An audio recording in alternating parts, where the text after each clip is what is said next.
Let's talk about the arms trade, the global business of buying and selling weapons. It's like Amazon for things that explode, but with more paperwork and a lot more moral gray areas. Countries sell everything from handguns to fighter jets, making it a multi-billion-dollar industry. There's the legal trade, countries buying weapons from each other, supposedly for defense. Then there's the black market, where weapons end up with warlords and terrorists. The line between legal and illegal is often blurry. Weapons can easily leak from official shipments to the black market. The biggest exporters? The US, Russia, France, and China, often selling to allies and sometimes to regimes with questionable records. The arms trade is a global conveyor belt of potential violence run by powerful nations and shadowy players. And behind every deal, there's always more than meets the eye. Now let's meet the chaos makers, the brokers and middlemen who profit from instability. These aren't movie villains. They're ex-military, former spies, or slick business people who thrive in legal gray zones. Their business model? Conflict equals profit. They broker deals, exploit loopholes, and use shell companies to move weapons where they're needed most, for violence. A chaos maker might sell arms to both sides of a conflict, fueling paranoia and ensuring the fight continues. They attend arms fairs, shake hands with officials, and present themselves as legitimate dealers. But their real skill is turning tension into opportunity, and opportunity into cash. They don't care who wins, only that the fighting never stops.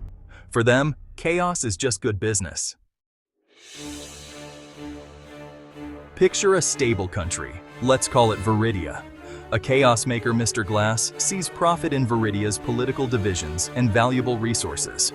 He funds extremist media, spreads misinformation, and whispers promises to ambitious politicians, stoking fear and paranoia. Then he arranges a legal arms shipment to a neighboring country with weak controls. Stolen weapons are quietly smuggled into Viridia and handed to rival factions. Political debates turn into gunfights. As violence erupts, Mr. Glass keeps both sides armed, sabotages peace efforts, and profits from every bullet fired. The longer the conflict, the more money he makes. He becomes indispensable to all sides, siphoning off millions while Viridia burns. The chaos maker's fingerprints are everywhere, but he's always just out of reach. This is how war becomes a business. So who pays the price? Ordinary people. While chaos makers and arms dealers get rich, Viridia's people lose everything. Weapons devastate villages, destroy schools, and turn hospitals into morgues. Families are torn apart, and an entire generation grows up knowing only fear and violence. The economy collapses, professionals flee, and the country's wealth is funneled into war. Refugees pour into neighboring countries, spreading instability across the region. Terrorist groups thrive in the chaos, and the effects ripple far beyond Viridia's borders. The chaos maker profits, but the world pays the price. This isn't collateral damage, it's the business plan. And the consequences last for generations. Are we doomed to let chaos makers run wild? Not necessarily. Exposing their activities is the first step. Stronger, enforceable treaties and real tracking of weapons are essential.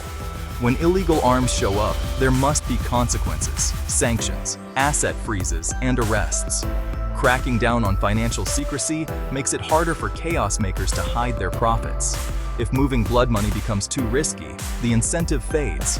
But the real solution is building stability, investing in education, good governance, and civil society.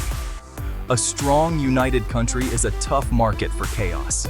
It's a slow process, but it's the only way to put chaos makers out of business for good. The fight isn't easy, but it's possible. And that's the hope for a safer world.